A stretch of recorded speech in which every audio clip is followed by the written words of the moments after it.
Ja, velkommen til husmøte. Her er vi bedt om at sikne seg stund for dere, sikne dere som sitter her, og en kvann som lurer. Vi bedt om at det må styrke dere til Norge, styrke dere i Trønne, og vi til dørd og nærvære, og bedt om at holde dere fast og nært her, helt inntil den stund og den det at du kommer rett her. I Jesu navn. Amen. Ja, velkommen til husmøte. Jeg husker i kveld at jeg omkrar samanberingar i middelen King James og hina bøytene. Jeg skriver meg nok ned nyer vi tar en heimasøy som heter skriften.com som einhver burde hukt inn og vidja. Her er også som heter samanberingar talva. Her er det sart kolonner vi som forskjellige bøytene, Gal og Victor, enska King James og førska King James, vers for vers, her som moner Så jeg sitter inn og her nekka det og valgt imest bors ur. Og hokser jeg bare teka nekka slukka moner fram her i kveld. Alt annet lykka, heter grunnleggjande og bibelarbeid som heter og som husmøten lykka som en forløngjelse i Eva. Så til at vi hittar på Bibelen så det snær og men så ikke oss den rykdommen som vi har i reformationsbibelen av føreskånd. Enn ta King James av føreskånd til King James lykka som hun stender parallellt vi gamle dansko, gamle svensko og lutherska bibelen, men hun til ikke funnpussa herom framt at hun ryser lykka som løyde vet på og til vil si at det her King James av føreskånd til fullt så godt og faktisk bedre enn om man har tøtt tekstus receptus til førest så at det holdt sikkert være ankra fettler man fattelig ui men at her tøtt King James og samanbore vi hina reformationsbibelen til godt grunderlega stand av det engst og førest ikke så lengt bort fra kornøren at man kan få det rett. Og så har man gamle dansko, svensko og gamle uslensko østen som og skandinavisk mal, så at man kan lukka som fauta seg vi, ja. Tog stendet da østen fyrst, eller fremst, og i føresko King James. Tøyd etter King James-bibelene, av 1611 til det som han øyder, så stendet samanbering og råføring vi og tilstolan så standa det her, opprunalig Luthers heilige skrift fra 1545, dansk og kong Kristian sin satt og bibelene fra 1604, uslensk og Gudbrands bibelene fra 1544, han har vi bare netten, omframt hinnom føresk og bibelene. Så det lukkas som ter som hun stender av, men først og fremst King James. Det henne som man har tøyt etter, ja. Ja. Hvis vi færa først og fremst bare til Salm 119, vers 103. Salm 119, vers 103. Jeg skal si sugetallet da jeg finner det. Salmene midt i Gamla testamentet. Eller også nøkken da midt i Bibelen. Salm 119. Salm 119 til sørste vers i salmene. Nei. Han 146 vers. Men vers 103 til så i 693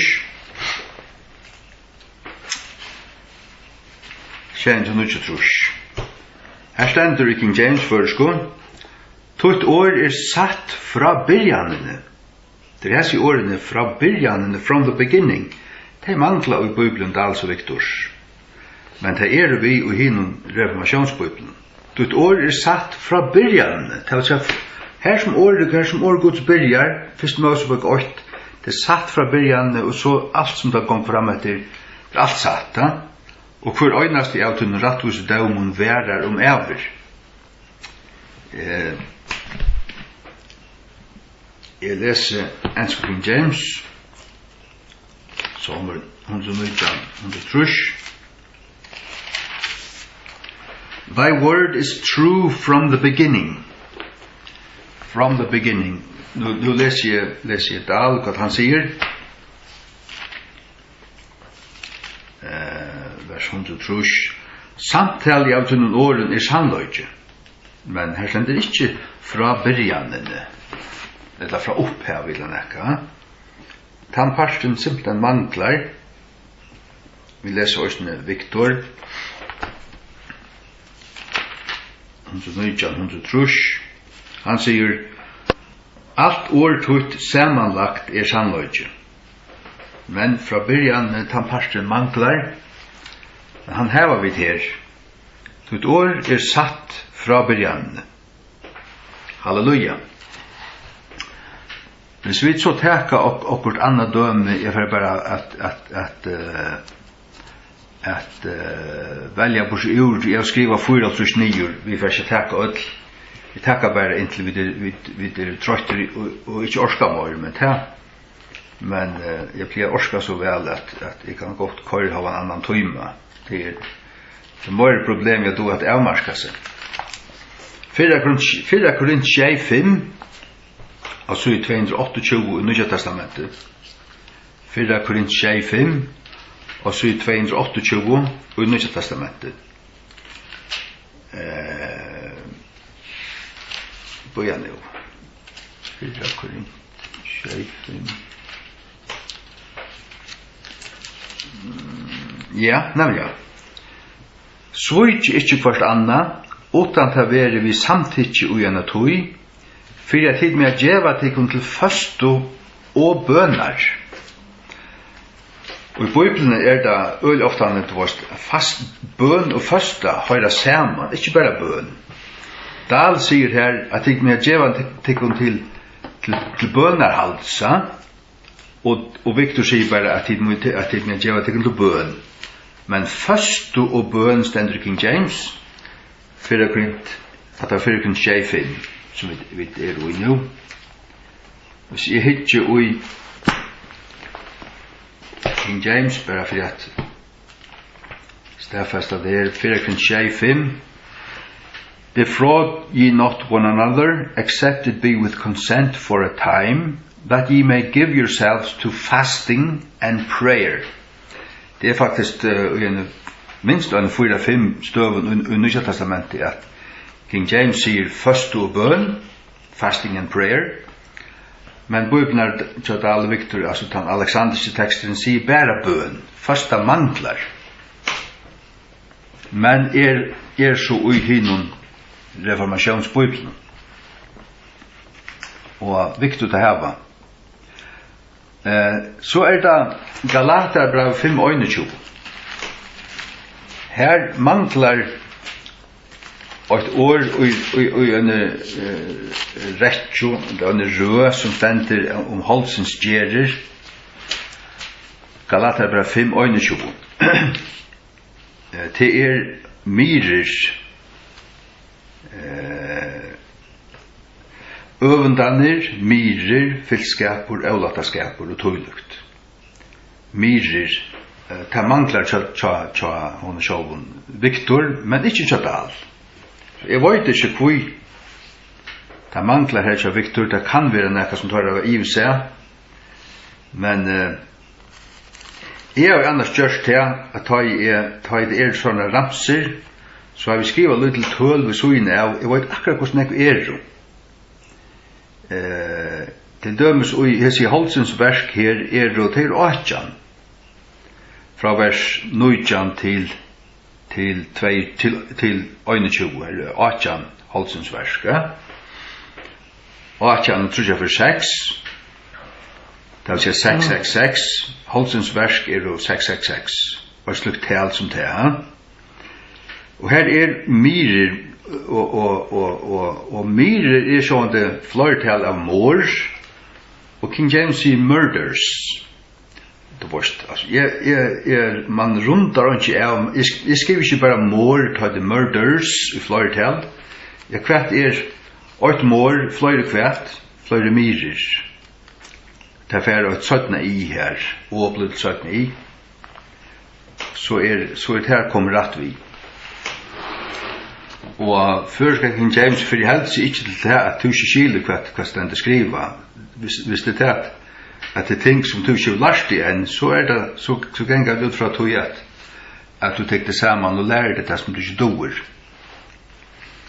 Kan vi si ja. Jeg var i talje var øyla fremmed for dagsens moderne mennesker at man ikke lakker seg nyer. Nei, altså du hever vit, du skal bare sette det gongt, sette høylandsving. Så er det åpenberingen 2013, og da jeg sier til, så er det altså øynefors lust der. 2013, og åpenberingen 2013 til helvete. Victor sier Dejarudje, og Dahl sier Helheimur.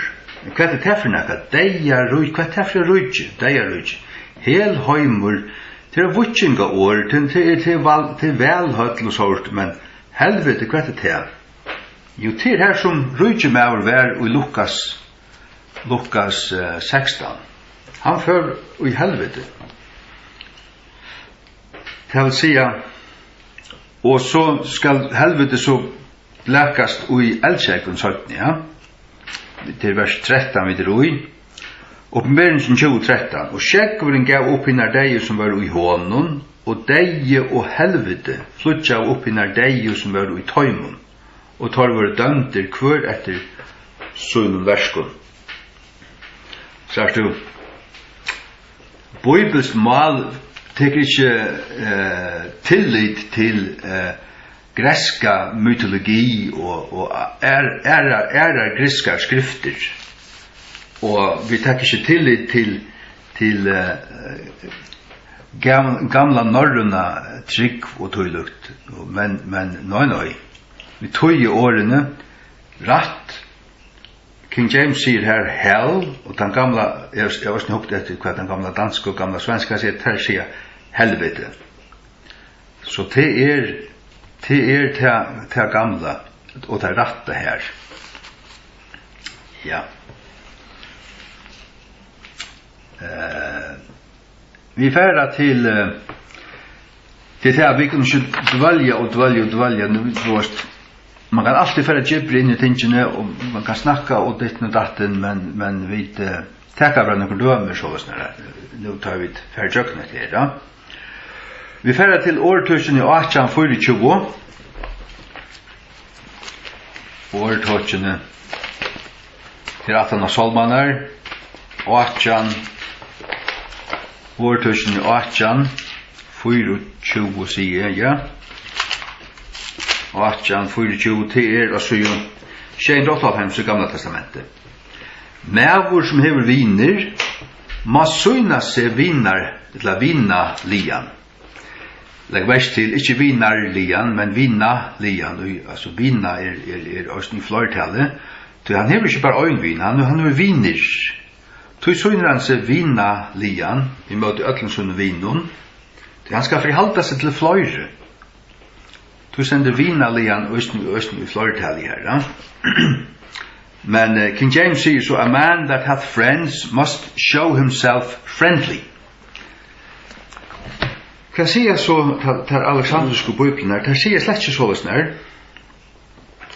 Det sier, altså årtusen 24, nå leser jeg Victor til dømes, og jeg tror også en spørning om vi skal for alle vi jøkken å lese båer til pjøst ikke.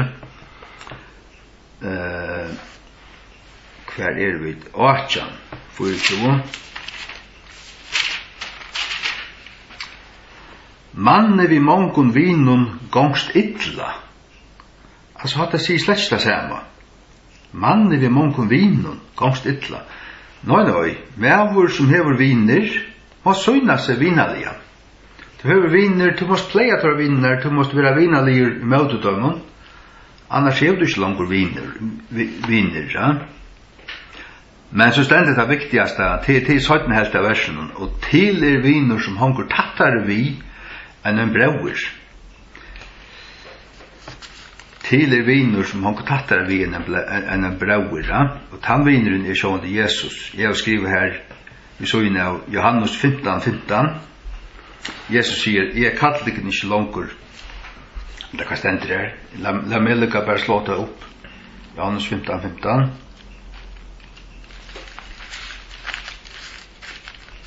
Bare lukka.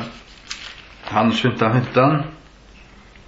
Hien fra kallar ikke tænarar, til at tænarne veit ikke hva herjans gjør, men jeg har kallat ikke viner. Til at alle ting som jeg har hørt av her i munnen, har vi kunngjørst ikke. Legg mest til, vi leser her, det føres altså. Folk kallar det her førskrikken James så underlig kan ikke skiljast. Jeg vil si at påstandet til at de leser sjøgjerne. At det ikke uslengst, at det ikke norrønt eller nekka. Det Bibelen av føreskrikken. Det vil si at målet tøykt og tillega til at bæra og fenga til bøkene som hun har tøyt etter, for at ombo henne så rett og neft som mulig, og årene og alt visselig førest. Men så det ikke godt nok, men så kan du også si om bøkene, ja, men hun ikke sin egen, det alltid. Ja, hvis vi fører til Johannes 6:24, det sånt av blæring, men vi skulle bare gjøre oss stunder, gjøre alle tog jeg finne det. Johannes 6:24 til 733 i Nya Testamentet. 133 i Nya Testamentet. Johannes 6:24. Sannliga sier tikkun, han og tror av meg, hever evigvarende liv.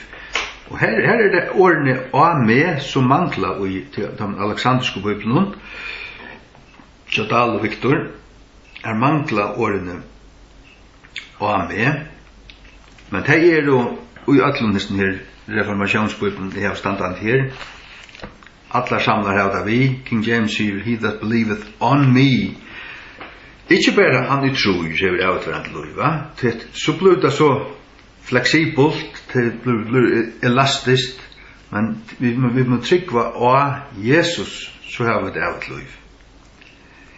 Everlasting, evigt værende. Halleluja. Av meg, sier Jesus. Og så god til å give meg lukka som tar trunna fra ungen åren av Østene, mer og mer, kanskje noe stivvust opp etter, så tjekk han klarere oppfyrir meg at King James Guds fullkomna røyne år, og så knappt kom det til meg at jeg skulle tog henne. Og her sier vi så vi henne endelig, og halleluja, og så kunne vi citera Guds røyne år. Ja, ikke? Salmer 20 vers 5. Salmer 20 vers 5. Salmer 20 vers 5.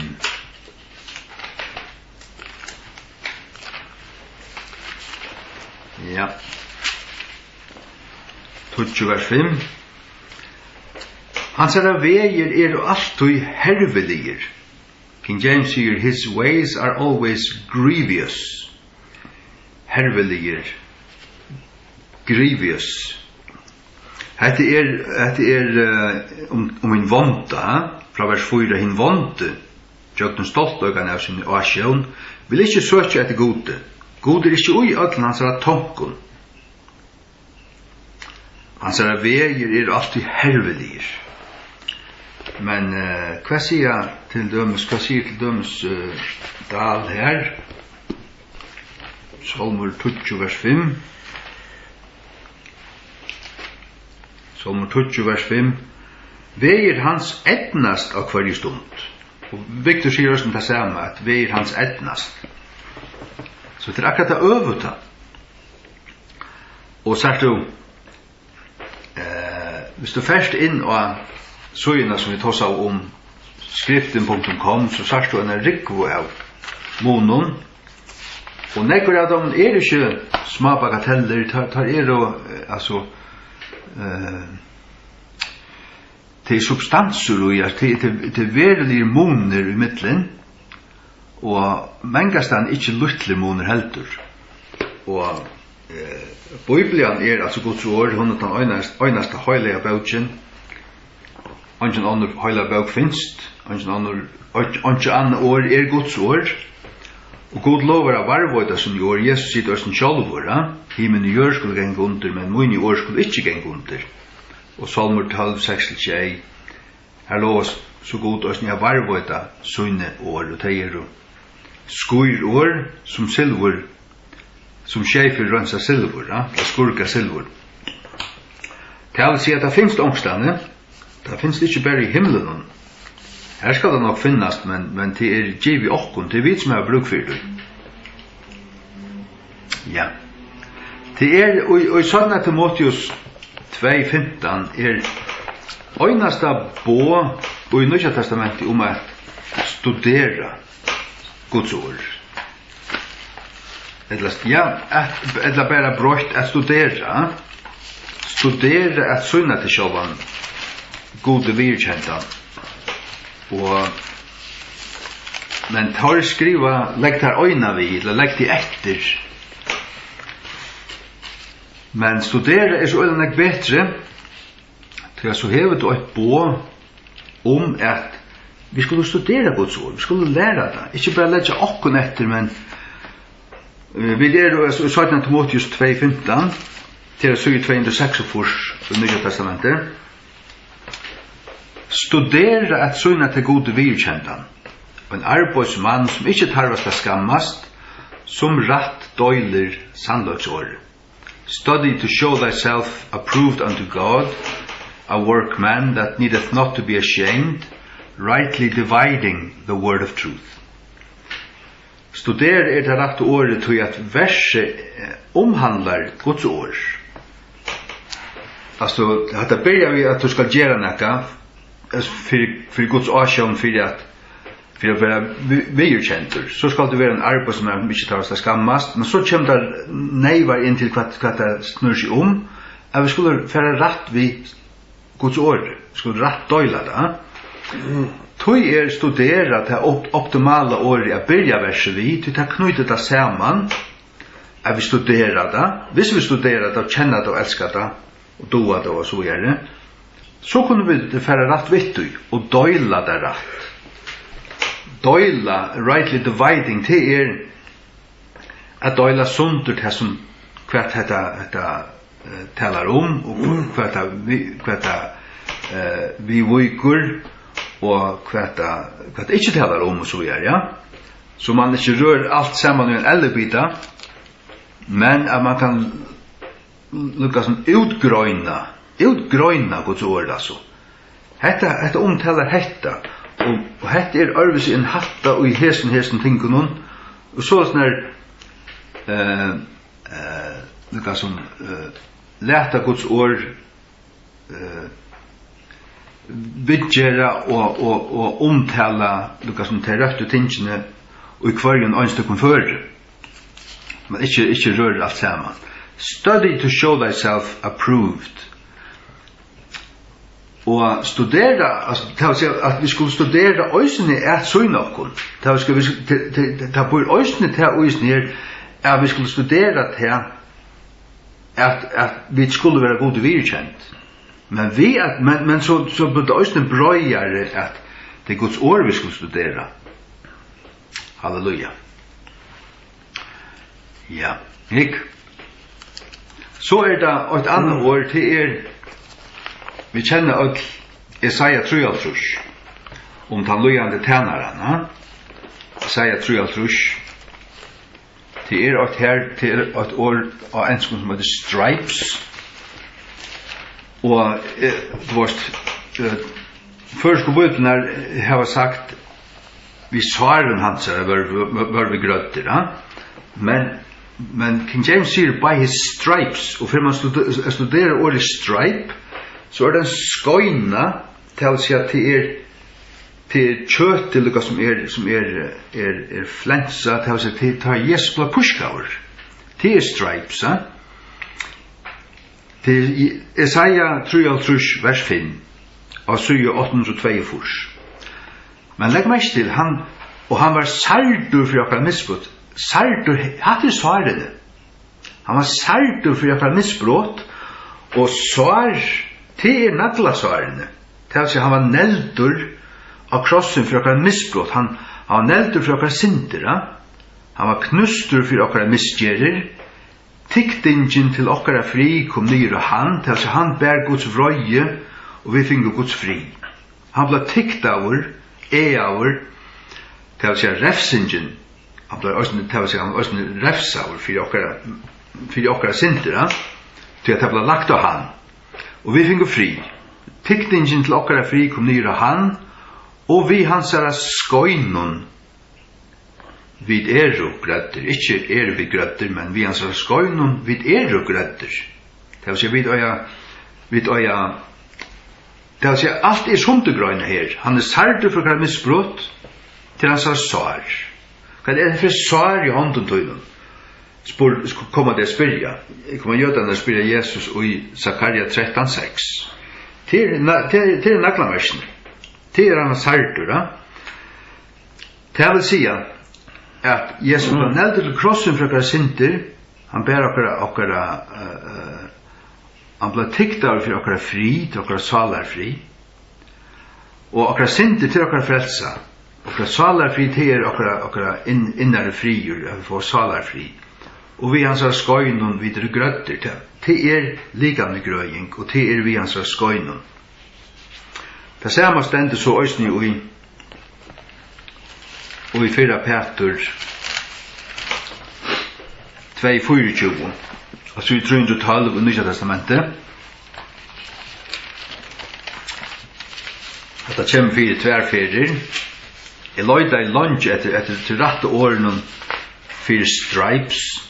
Altså stripe til en struipa, til en struip eller en ruipa, kan man si, og i kjøten av ta Jesus på pushkaur.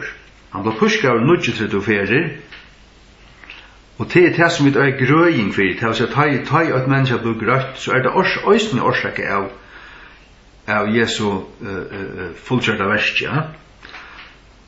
Vers 24. 4 Petur 2:24, som sjálvur bær okkara synder, og sin egna likam atrægi, fyrir at vit, deir møtvis syndun, skuldu liva fyrir rattvisen. Vi kvørs skøynun tid vauru grøttir.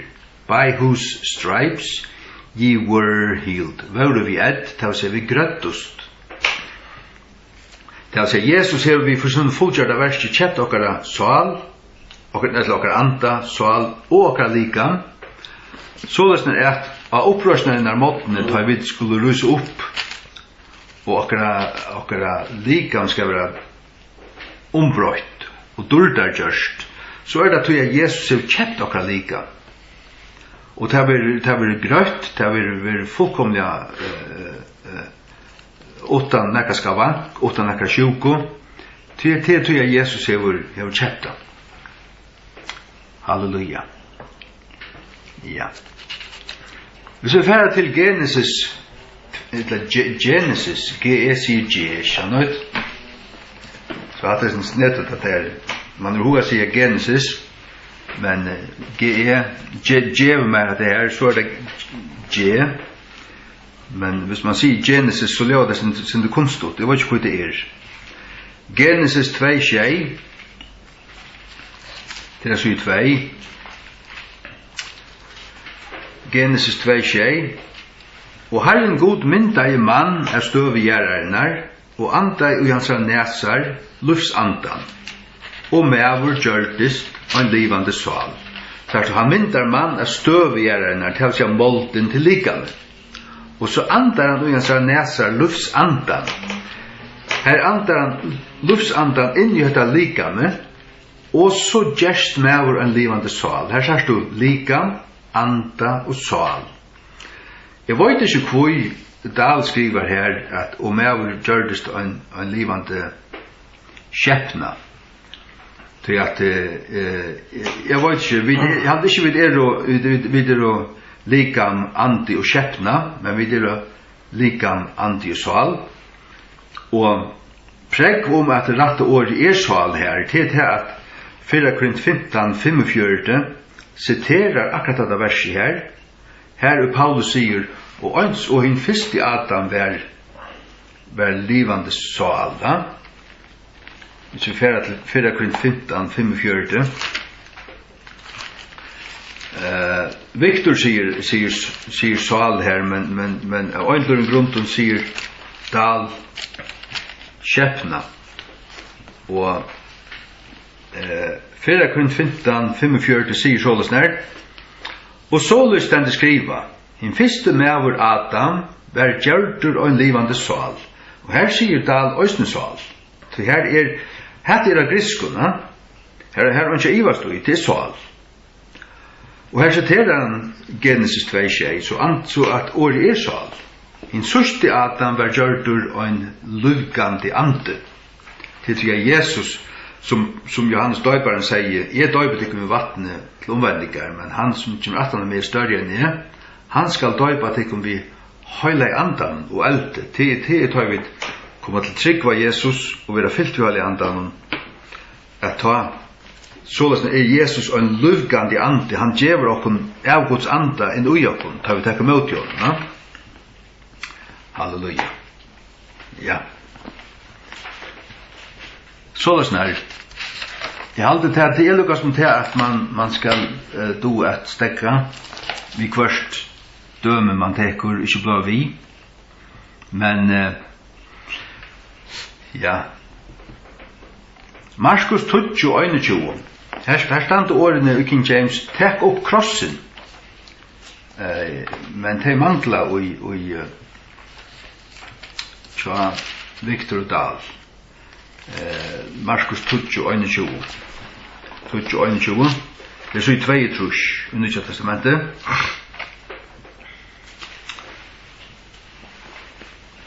Faskoa i Jesus han og elska i han og sier vi han, «Åt ting vantar her, fær til ved, sel hvert som helst du hevurt, og gjev til deg farteko, og du skal heva dørgrip på himne, og kom, tek opp krossen og fylg med her.» Altså årene tek opp krossen stand altså i ødlun. Reformationsbibelen, tag korset, stender i det gamle dansko, take up the cross, og det er ikke Jesu kross, men til okkara kross, det er det som det kostar okkon at frasi okkon okkar egna kjøtlige innskjer og så videre, men at liva sjálv uppoffrande for Jesus, liva så snar at vi liva i andanon, men krossfesta kjøttet, det er at tekka opp krossen, til okkara krossur, det er til at avnokta okkara kjøtlige innskjer, men liva for god, til at liva og i andanon. Sånn som Romerbrevet 12 tåsar at okkara skinsamlige tjeneste er at offra okkon sjálv. Og som et andligt offer, andligt slateroffer. Ja. Så det til dømes Matteus 8:23 bare som et år, altså hva et år man velder at jomfru er et heppeligere neivare år enn modj. Slars du opp året modj, så stender som første definisjon en ung, avgift kvinna.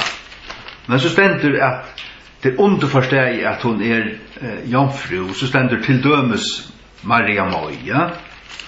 Men året modj er bare et ungt kvente. Men det er ikke noe spesifikt, altså at ja, men altså, er en jomfru, ja, det sier så henne ikke om, altså hun kan, for om det er en modj, hava vært sinter, en avskikkelig galla. Men skriver du jomfru, ja, så er det mye kjent mann, til dømes Matteus 8:23, altså i 8, Matteus 8:23, så en jomfru skal være vid baden, og skal bæra fram son, og hans navn skulle de kalla Emmanuel, som tøy til tutt god vi okkon. Og vi minnast og Lukas Gabriel kommer av vidja Marie, så sier hon, hvordan kan det være? Vi tar at vi ikke har kjent mann. Det så hon gjort det selv.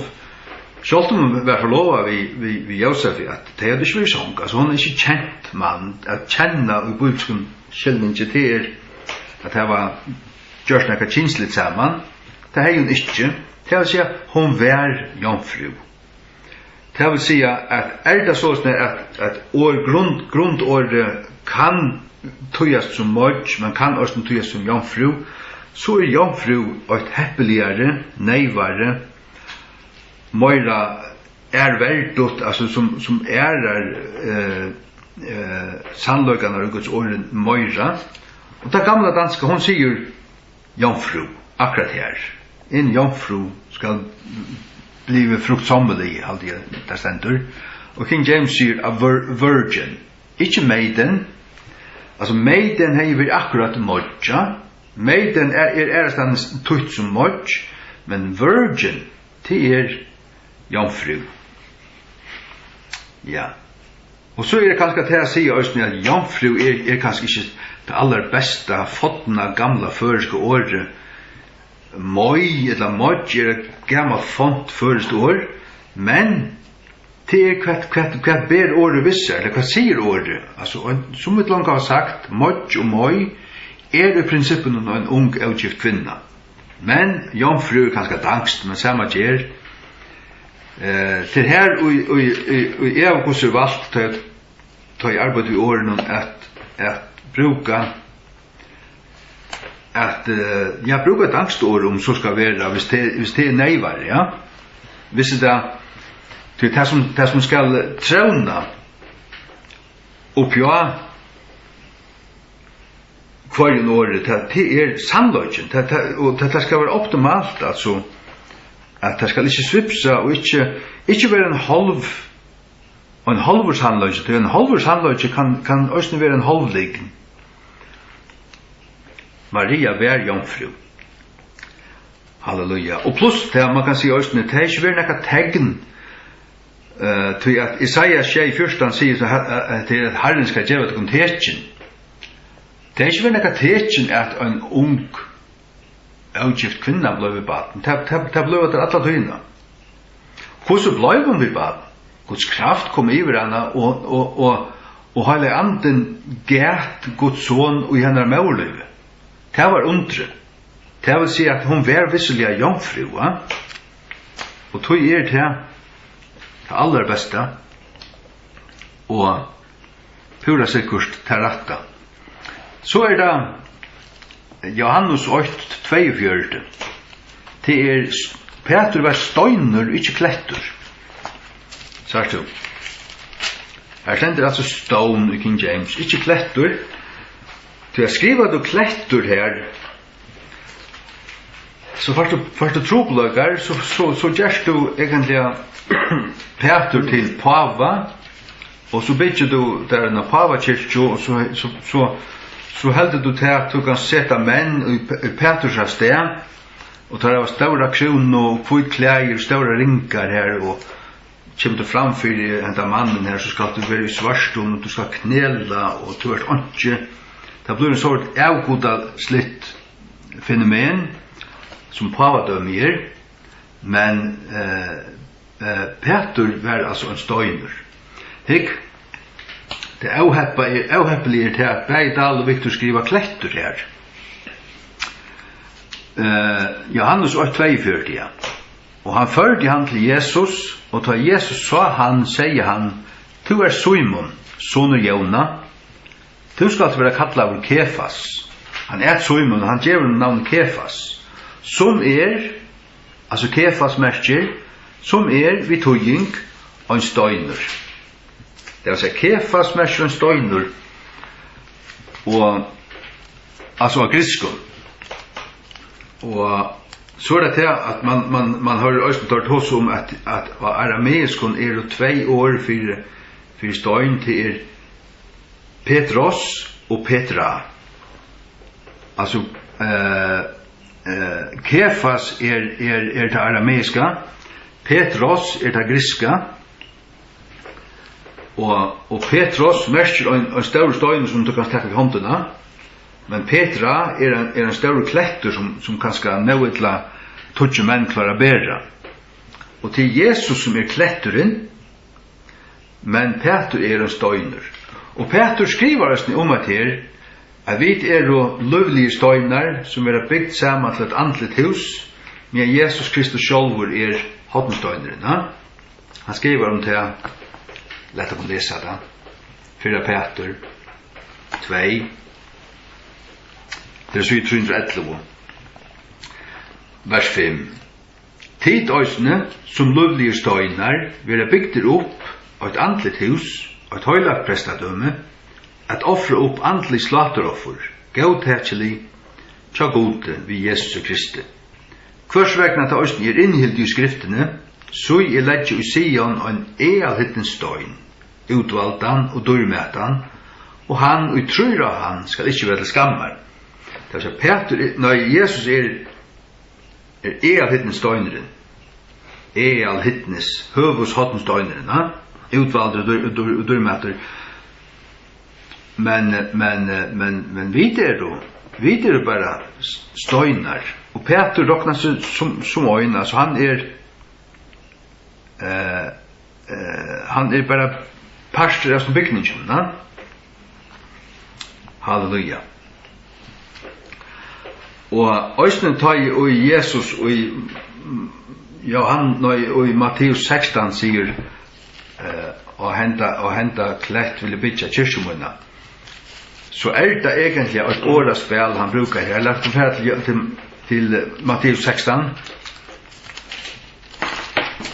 Matteus 16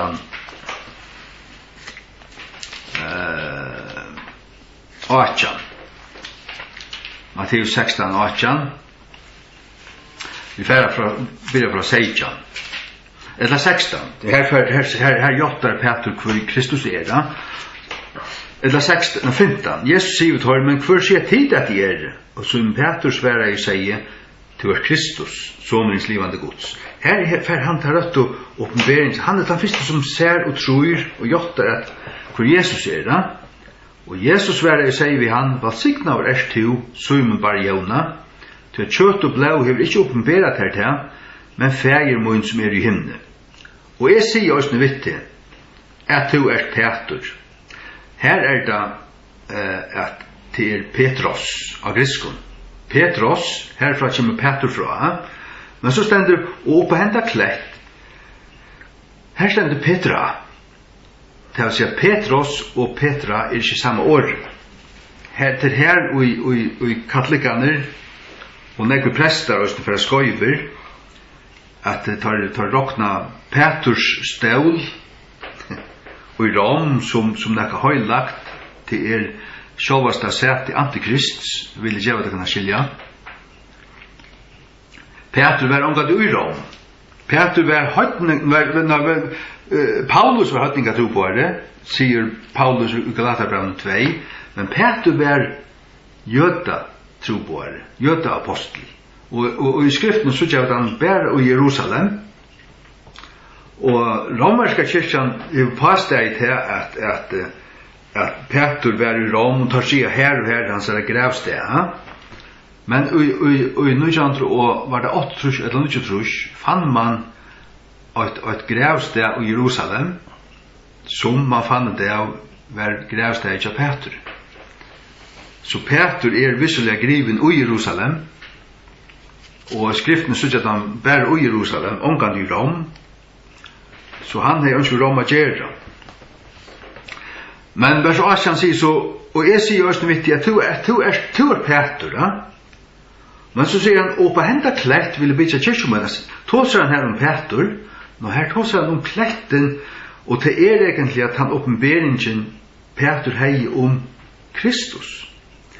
Det vil si at Petur var her årsak av sin jottan og trygg og oppenbering av hvor Kristus var, og en livande støyner. Han var her lukka som endurfødder andlige, og han tror her av kletten som Kristus, og han var her blivet til en livande støyner. Men Jesus bygger sånne kyrkjo Jesu Kristi kyrkje bygd av Jesus Kristi sjálvan. Og han sa fullgjørda versk, ikkje av nekkan av som mann, eller nekkan apostel. Og på enda klett ville bytja kyrkjemøyna, og helvetes porter skulle ikkje få iverva i møtetøy. Men så det bøyntat at Jesus fyrir at hos om at han skal fra ned til Jerusalem og dødje her, og Peter sier, hetta må aldri være der fire, ja? Hva sier Jesus da? Slepp her etter med Satan, vers 23.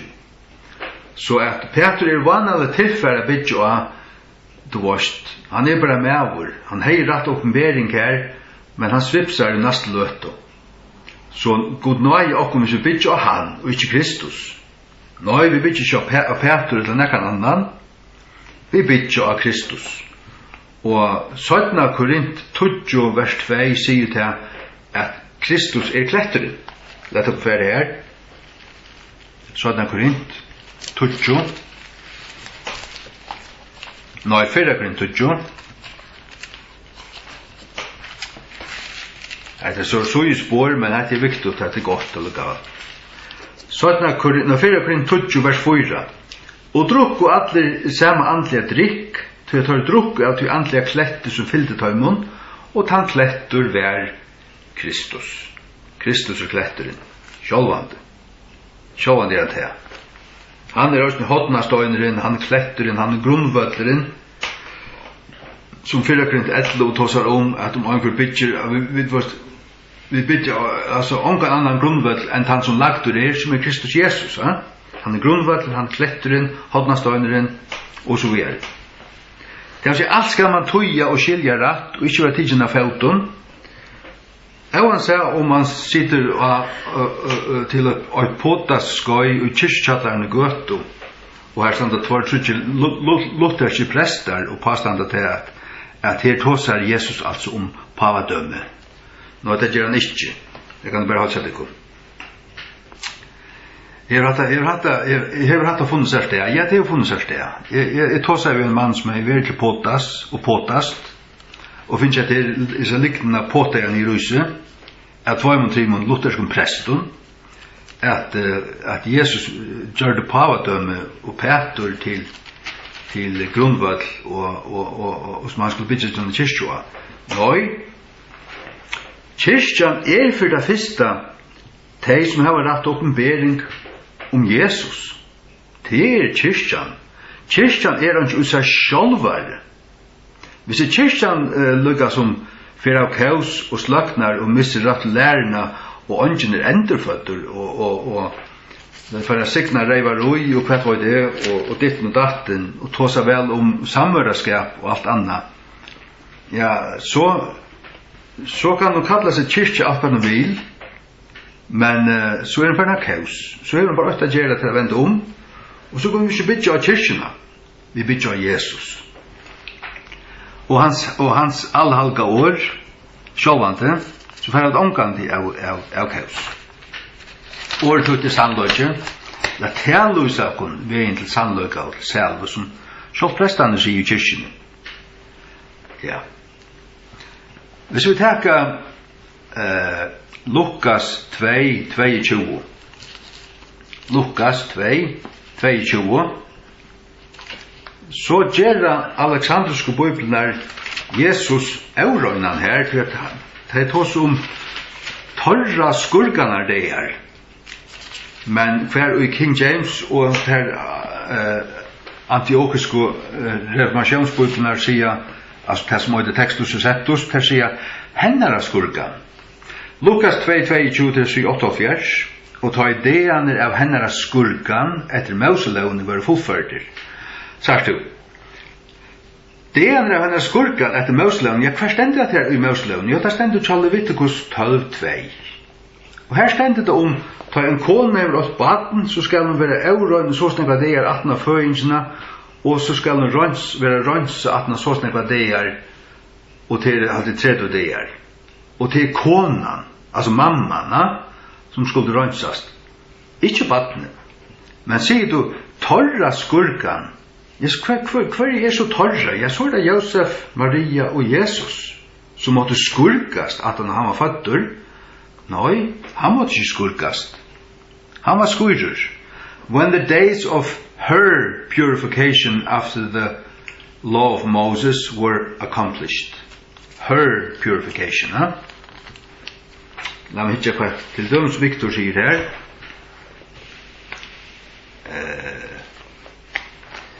Ja.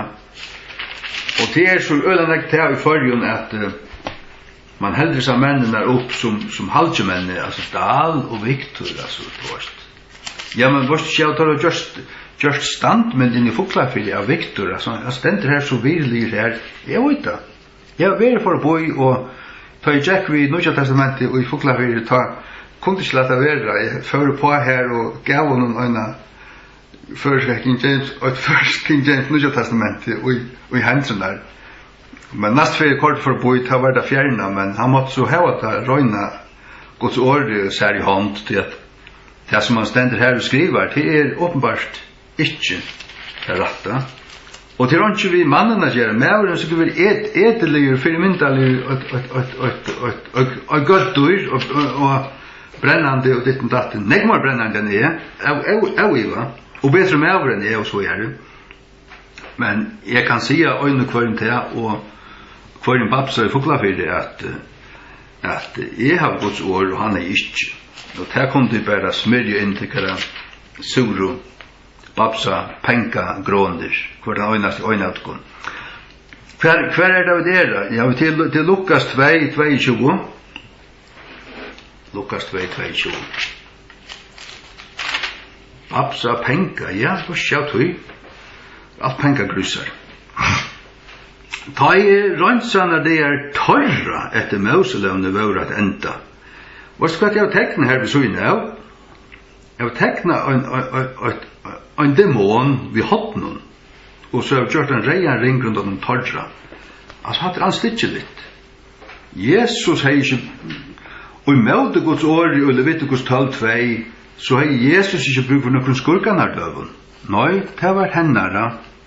Lika som God hei bøye og i Moselevne.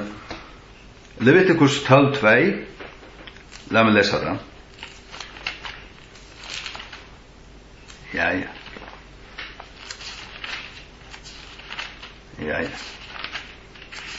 Leviticus 12:2.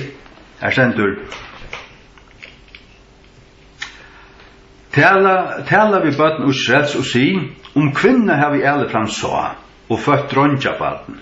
Ta skal hån være eurøyn skjeideer, og hva til skjeideer. Samsverand ved deerne av sin etskilnei, fyrir sin voikløyga skal hun være eurøyn. Hon har bruk for skurkanar døven. Hon var eurøyn, ja? Ja. Så hatt det her.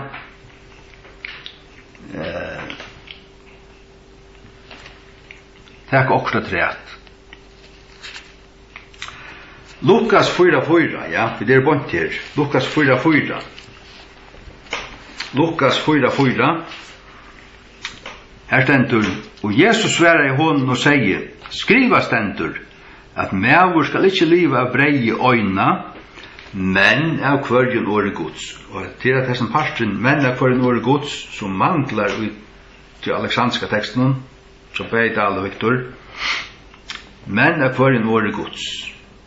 Det stender altså til Luther, gamle dansko, gamle svensko, King James og Øtlund.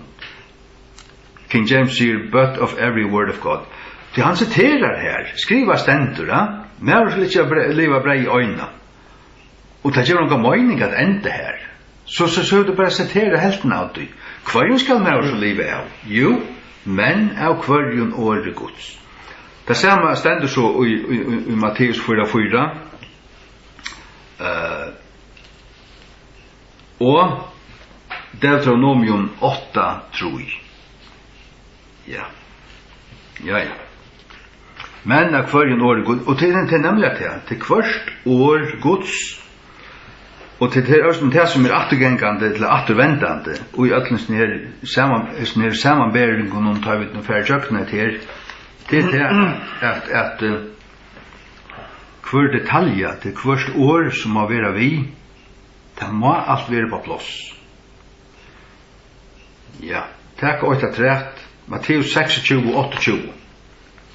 Nudja testamentet. Det er ikke bare sattmalen, eller sattmalen, og i Jesu blod, men det er the New Testament in my blood, eller of my blood. Matteus 26, 28. Matteus 26, 28. Til hetta blod mot hins nudja testamentis, som vil uthelt fyrir mengar til ettergjeving syndana. Blod mot hins nudja testamentis, my blood of the New Testament.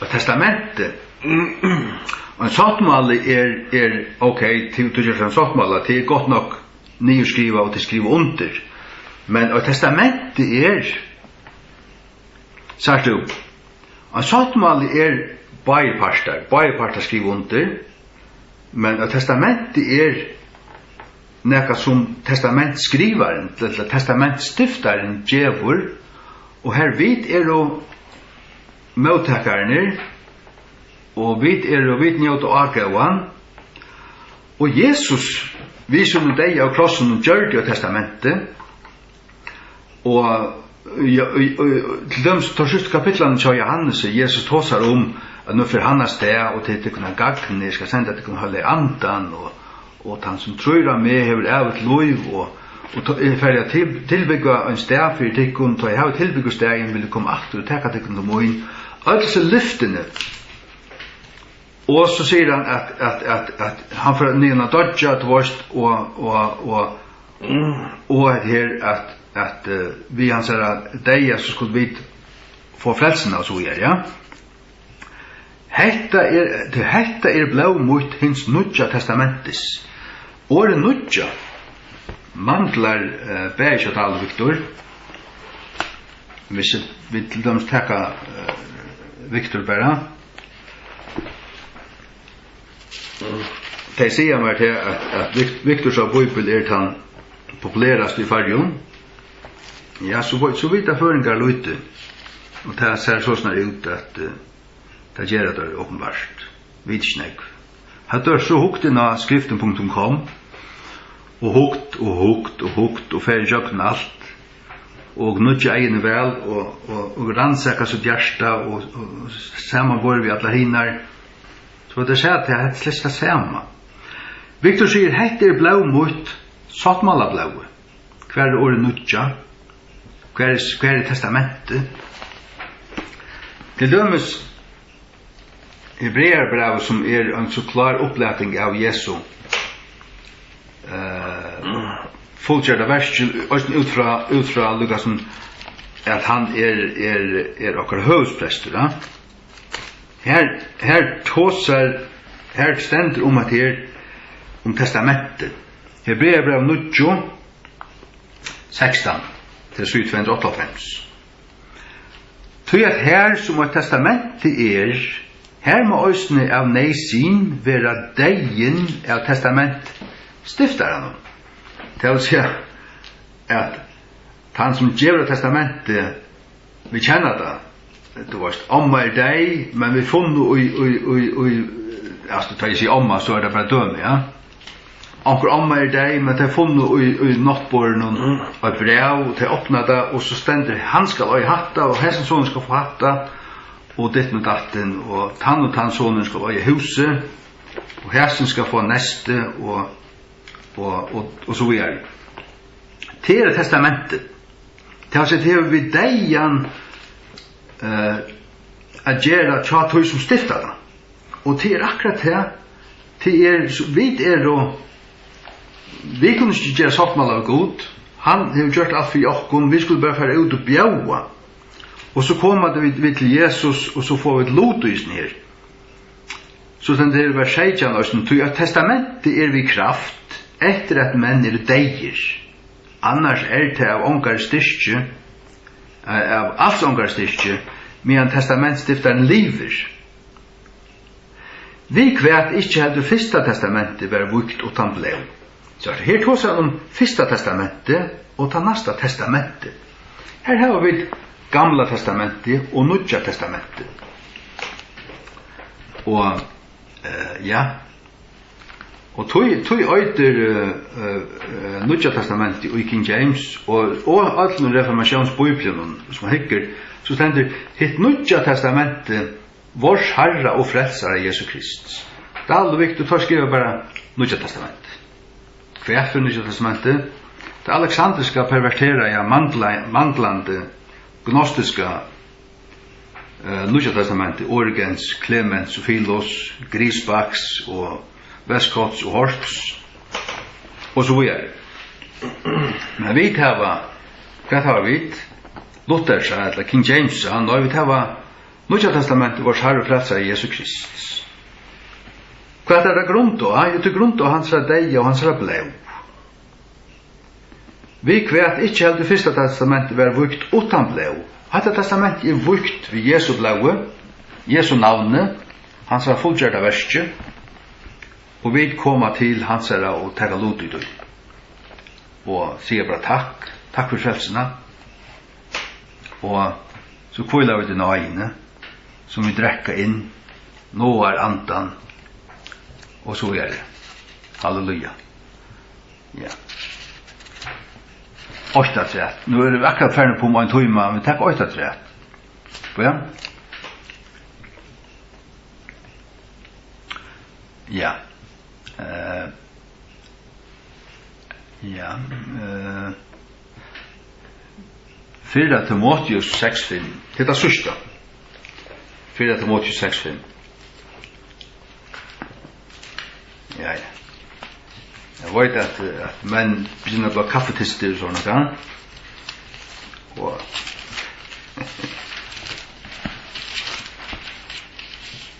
4 Timotheus 6:5 er två viktige måneder. 4 Timotheus 6:5 Renkverger åradrotter av mannen av spiltun hoven og øya sører for sannaganen, som halda at vinningur godlig løgje til første måneder, halda at vinningur godlig løgje, og neste måneder fra sløykun hevd i undan. Vi tenker det 17 først, altså årene fra sløykun hevd i undan, til mangla og i Bibelen det er altså Viktors. Og Viktor sier til dømes, som halda at Guds øtt å være vinning, hoksa der til. Er Guds øtt ikke vinningur? Det er ikke vinningur til frelso. Altså, hvis mennesker bare blir Guds øtt han ikke frelst, så gagna til friere enn at det ikke er Guds øtt han, men er Guds øtt gagnligur? Ja, så var det til.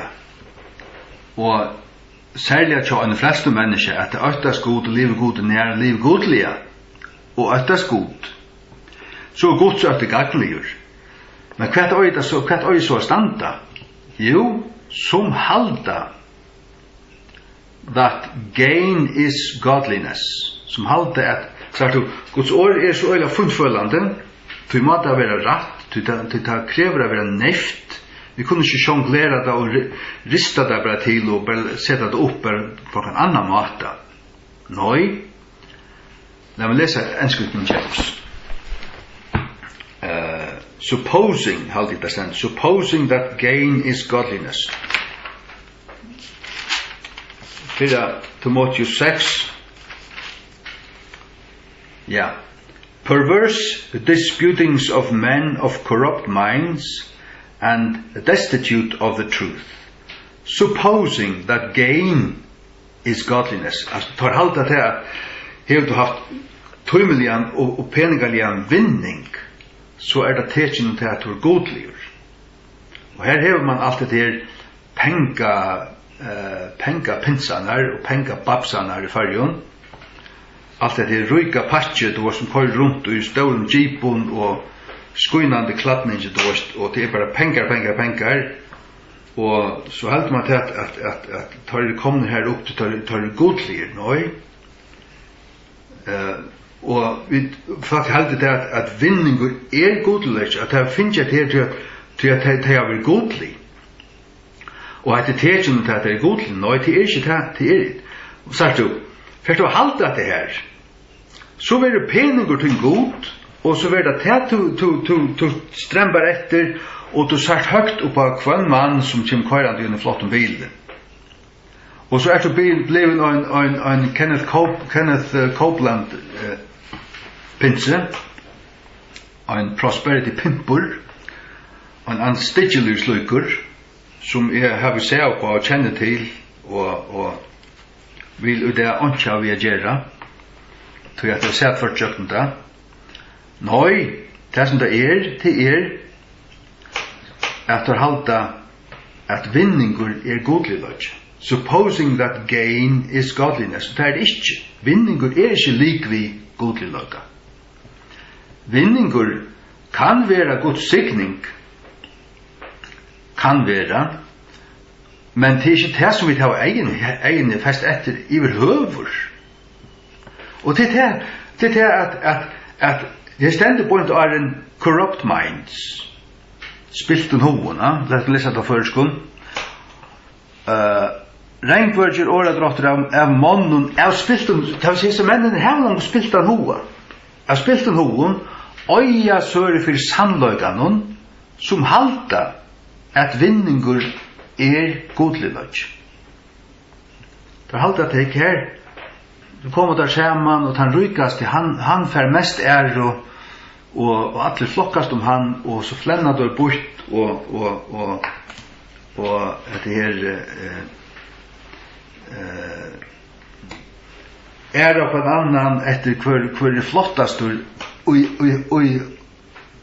etter hansens egen, og tar suttja slett ikke eimjukan, fatekan, godrøknan, som ikke øyer, som nødvendig åpner munnen, som sitter her, og ja, han røst seg opp, han takkar til frelsen og leser et vers, men vi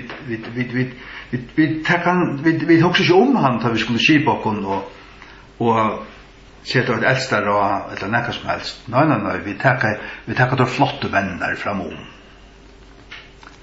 Her man finnes spilt an hoa, og vi tykker ikke at det var sånn at jeg Victor Birgei, og måtte baptistene størst seg bort fra oss her, og måtte pengapinsene vende fra oss her, til tar og saknen i rujak her. Saknen i rujak her. Og så du, avværingene kom aldri som vujar fra oss her. Hvis vi leser vers 6, men godlig løgje vi nøgtsinne mykje vinningur.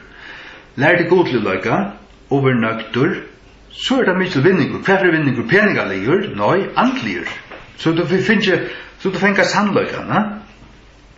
Så sier han, vi førte ikke inn i hente heim, og til vurst at vi kunne ikke bære ut. Og tar vi til å med og klæge, ta lett om å være nøgtar vi til. Så kommer man alltid inn og sier pengapensaner, og tar ryk og babsaner, som bærer opp som pengar, og færre av røylige fram og så videre. Vi har hørt alt akkurat løy, og vi vet at det tyvärr så, alt og mange før dem, at ta i mammon blir goder inn til mennesken, så spittles alt.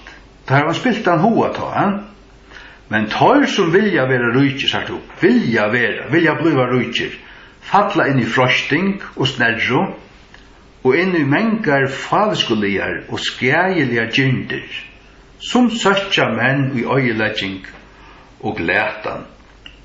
Vers 20.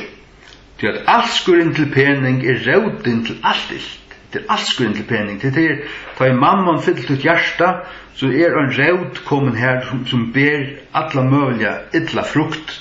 Til råden til å si at her en illa råd kommen her, så ta växer allt möjligt annat int fram.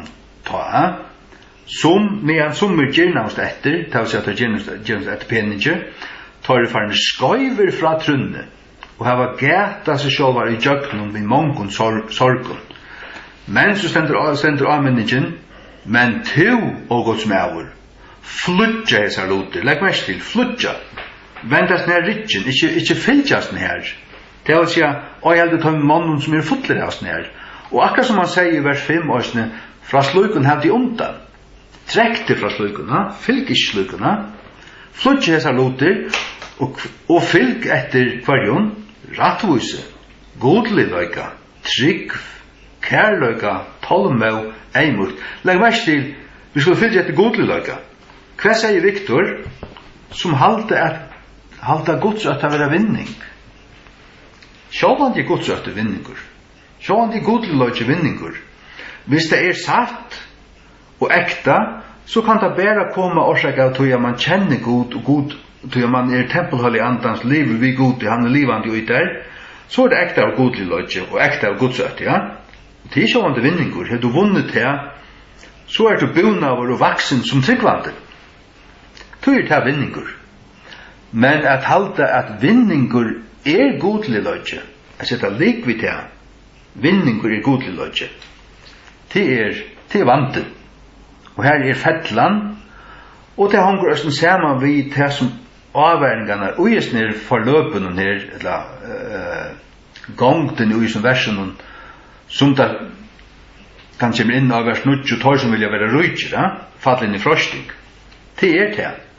Efter halda vinning være godlighøyka, for suttje onkra menn som er så snær, og så fyrir at det etter herma tøyr, og så fyrir at det elskar pening, og ta fyrir at det skøyver, det stender her. Det farne skøyver fra trunnesten til vers 20, og jeg var gæta så sjåvar i jøkken i mange sorg. Men to og gods mever. Amenningen til okkom å være,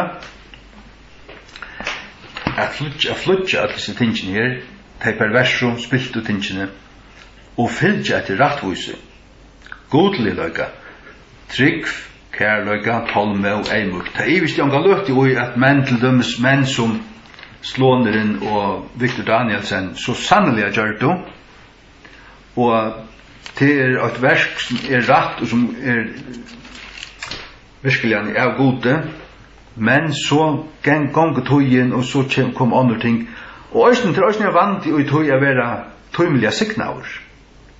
Salomon tåsar om at be god djeva seg akkurat til føye som er hånden tillota. Hvis han fær for løyte, så kunne han fære banna god, og hvis han fikk for nek, så kunne han glømt god. Og i velferd og tøylen tingun kan det ofta være at mennesker gløyma at det kommer på avstand dragna, og kommer på avstand verilig fra gode. Men vi skulle heller ikke leve i fatakt, men vi skulle hava akkurat det som vi bygger i ferie var, djeva okkur det akkurat daglige brei. Det er akkurat daglige føy, ikke møyre, ikke minne. Halleluja. Jeg halte det. Vi falte hensene og takka for stundene. Herre, takk for disse tingene vi kunne fære jøkken og kvöld. Og takk for ditt år. Takk for ditt røyne år. Takk for at det som vi suttet til at hendan reformationsbibelen som kom her og som rådde her i Europa i flere ølder og som er visselig trygg vi vet er han rette teksteren at han kunne komme ut i sin fytlo òsne av føreskund og vet jo om at du måste så snar salve egen av falskenen at han må sutja ta møyre at dette er den rette og sanna Bibelen, at det er en oppenbering og en frigjør, nekka som anden sier vi hjärsta, og i hjärstanen av en fleste mennesker, at dette er mot sanna rette år. Og så må man elska den er mye til at velja ta fram til spilta, og ja, jeg beder om at folk som må få hjärsta til å gjøre det her. Og signa på en ønstakan som lust og kvalt, og varvåt i trunni herre, og signa herre, troboarar og pratikomenn kring landet, hyrar, pastorar og eldstar, bægi i heimamisjonene, og tja brøren, pinsunen og øren, sånn møgnihøyden som her, som en ljósastekje stendur, tendrar av tær, som brenner, som en ljós Jeg ber deg om, Herre Jesus, at du måste tilføre av olje, at lampan ikke må sløkne, og heller ikke være sånn at støvende tann, at du egentlig høtter via flyta ljøsastekene hvis det ikke venter og så det. her som støvan sløyk her vet jeg om at du gjør dem ja, hva skal man säga, omvending, nøye til omvendinger, og kall til å vende og grøy på, og hva gjerast må, så sånn at de kunne brøyta seg, og så sånn at de kommer ur til vandastøv til ui, og må standa rattstidlei ifyrt her. Jeg ber til Herre om at vi må være vusar broarmodjar, som hava olje bæg av lampene og kannene, eik oljekannene, og få det brenna sånn her framåt i endanen, trimma vøygen og få det brenna, og kunne fære inn vid bryggamnen, ta i råp kjemmer ui. At nu i midnatt, nu kjemmer bryggamren, fære inn vid hånden til brittleipe. Kjære Jesus, signa kun ønstekkan i Jesu navn. Amen.